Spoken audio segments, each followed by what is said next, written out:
Halo semuanya, selamat datang di segmen analisa. Kembali kita update terkait dengan kasus Vina dan juga Eki. Hari ini aku lihat ada sejumlah mahasiswa, kayaknya ada sekitar 100-an ya, yang melakukan aksi demonstrasi di depan Polres Cirebon Kota. Aksi ini ada aksi kayak bakar ban gitu ya. Terus juga ada terjadi sedikit bentrokan.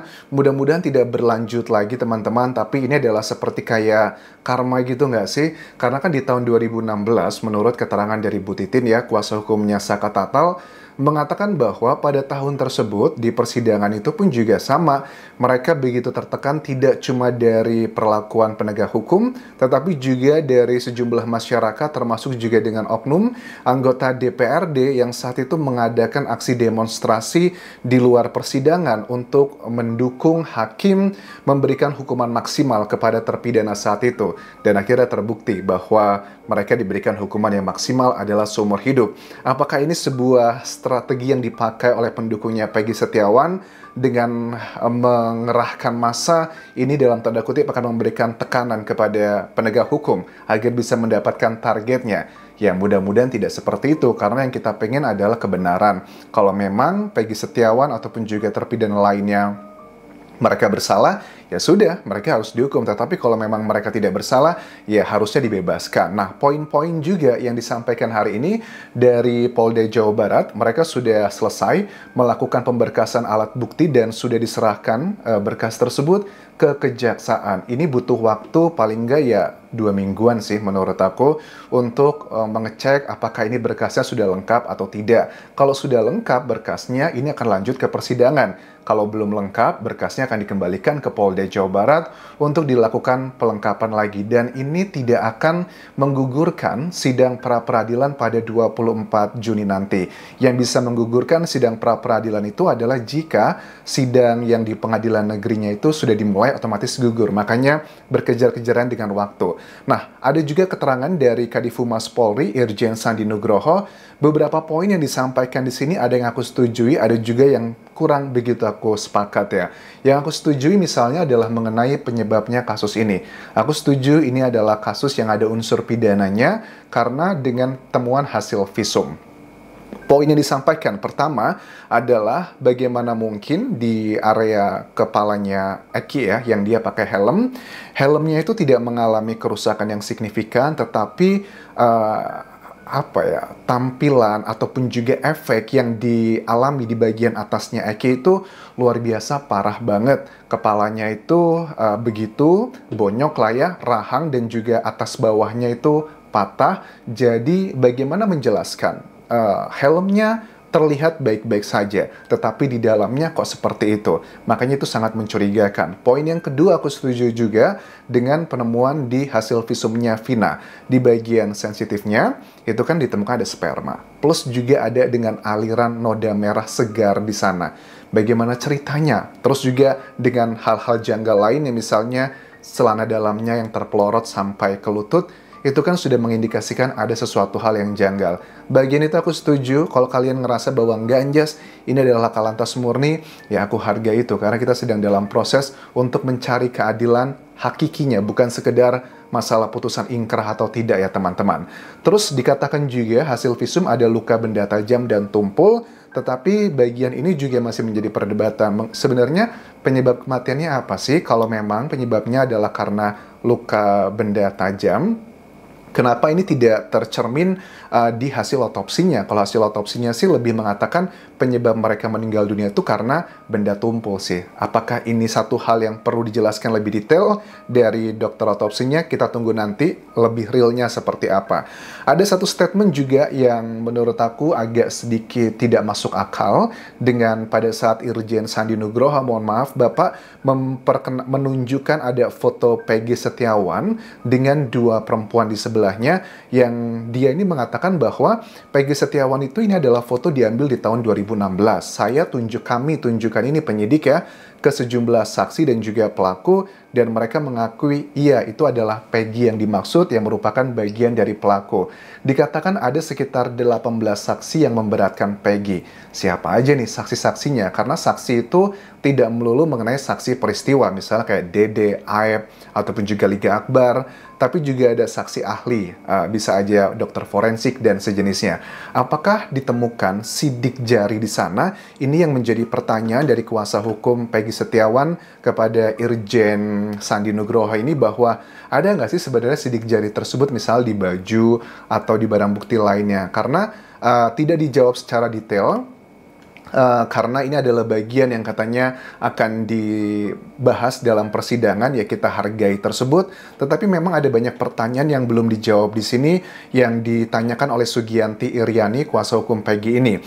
Selain ada sidik jarinya di baju atau enggak, bagaimana dengan samurainya, terus alamatnya dengan DPO berbeda, terus dengan poin-poin kenapa saksi-saksi yang meringankan Peggy Setiawan yang mengatakan bahwa dia berada di Bandung saat itu tidak dijadikan satu poin yang meringankan. Ya ini adalah hal yang wajar karena namanya kuasa hukum pasti akan membela kliennya. Itu kita harus akui juga teman-teman.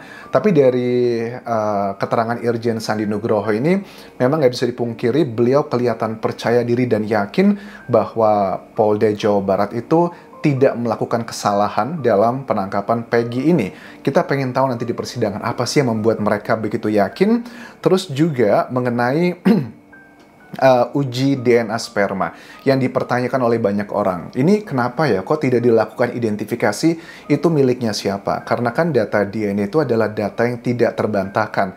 Kalau seandainya dilakukan identifikasi itu miliknya salah satu terpidana, ya sudahlah kelar, nggak ada yang bisa lagi diragukan. Tetapi dengan adanya temuan tersebut tetapi tidak diidentifikasi itu milik siapa, ini yang ngebuat masyarakat, apakah ini adalah bagian framing yang ditutupi? Ada sebagian netizen yang bilang bahwa apa jangan-jangan cairan tersebut adalah miliknya kekasihnya Vina gitu. Makanya untuk menutupi, ya kalian tahu lah ceritanya ke arah mana.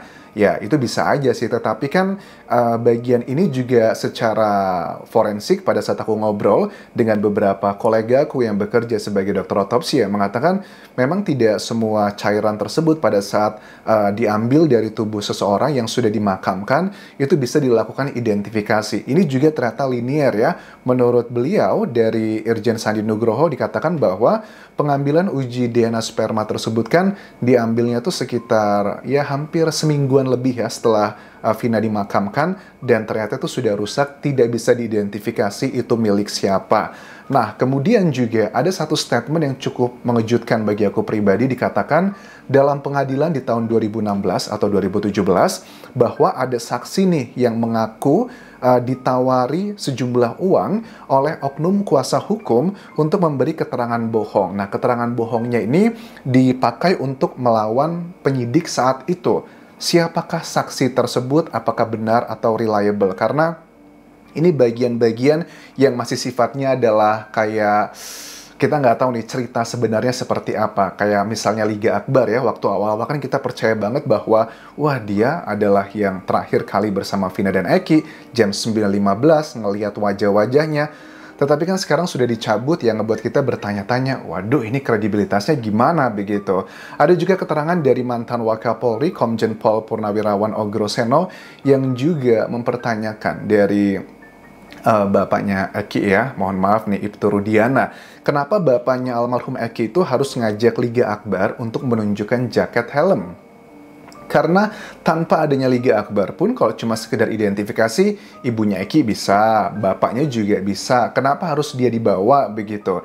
Nah, juga dikatakan bahwa kalau memang si Liga Akbar itu dimintai keterangannya oleh penyidik, apakah dia ini ada surat panggilannya? Apakah ini adalah sekedar inisiatif? Kan kita ketahui juga keterangan dari kuasa hukumnya Saka Tatal, dikatakan dalam persidangan itu Liga Akbar memang kelihatan banget dia ini kayak linglung. nggak yakin dengan apa yang disampaikan. Bahkan dia mengatakan dalam persidangan di tahun 2016, dia itu diperiksa cuma sekali doang, dan pada saat dia diperiksa di BAP pun itu bukan sama Ibtu Rudiana, tetapi Ibtu Rudiana itu ada di sekitaran ruangan tersebut. Jadi kalian sudah tahu nih secara psikologi apa yang terjadi. Terus ada juga keterangan dari mantan Wakapolri ini bahwa untuk gerasi, karena kan gerasi dari para terpidana, 8 orang tersebut itu sudah pernah diajukan ke Presiden, tetapi kan ditolak. Dalam poin yang disampaikan dalam gerasi tersebut, salah satunya adalah mereka mengakui bahwa mereka telah melakukan hal tersebut dan mereka melakukan penyesalan yang luar biasa. Nah, kita juga nggak yakin nih apakah mereka menulis atau menandatangani hal tersebut pure karena mereka memang beneran pelakunya, ataukah mungkin aja bagi sebagian kalian yang tidak percaya dengan keterangan dari penyidik, bisa aja mereka itu mengajukan gerasi mengakui hal tersebut ya karena sudah nggak ada lagi pilihan yang lebih baik. Mereka lebih baik ya berbohong lagi tapi demi diselamatkan. Ini kan juga satu bagian yang bukan serta-merta bisa melakukan hal tersebut, karena mereka pun juga dikatakan ya dari sejumlah saksi teman-temannya para terpidana kan, mereka bilang di tanggal 27 Agustus 2016 tersebut, mereka kan ngakunya adalah bersama para terpidana, tetapi mereka ngakunya harus bohong karena Pak RT-nya tidak mengakui di tanggal tersebut, tepat kejadian malam Vina dan Eki, mereka tidak nginep di sana. Ini kan salah satu bagian yang masih ada linearnya ya, dengan bagian tersebut yang bisa aja mereka berbohong kembali demi target yang sesuatu hal sedang dituju tersebut. Nah, kemudian juga menurut mantan Wakapolri ini pasti pembunuhan yang direncanakan secara benar. Kalau nggak seperti itu, bagaimana mungkin hasil visum menunjukkan seperti itu? Liga Akbar pun juga memberikan keterangan yang lagi-lagi dia mengatakan bahwa sebenarnya sejak lama saya tuh sudah pengen mencabut BAP tersebut, tapi saya nggak tahu apakah bisa atau enggak karena saya nggak begitu ngerti dunia hukum. Dan dia pun sudah mengatakan dari dulu katanya bahwa saya tuh tidak pernah ikut sampai jam 9.15 dengan Vina dan juga Eki, tapi itu sepertinya tidak diindahkan karena menurut kuasa hukumnya dalam pemeriksaan tersebut ada yang mengatakan bahwa Liga Akbar ada orang loh yang melihat kamu saat itu. Nah, ini kan ngebuat kita semakin curiga nih, ada banyak pertanyaan yang masih belum terjawab. Tapi ada satu hal yang sudah bisa dikonfirmasi sih dari pernyataan Liga Akbar terkait dengan Rivaldi. Karena kan dia tidak mencabut statement yang mengatakan bahwa Eki itu lagi punya masalah sama Rivaldi, teman-teman, yang juga merupakan bagian dari terpidana. Apakah Rivaldi ini adalah sosok sebenarnya yang akan membuka kasus ini terang benderang, atau bahkan juga jangan-jangan Rivaldi juga apes aja, dia bukanlah bagian dari pelaku ini? Tentunya kalau secara hukum ini sudah inkrah, dia sudah diputuskan bersalah, divonis beserta dengan 7 orang lainnya. Tetapi kan kita bahas mengenai data kualitatif. Dengan banyaknya kejanggalan,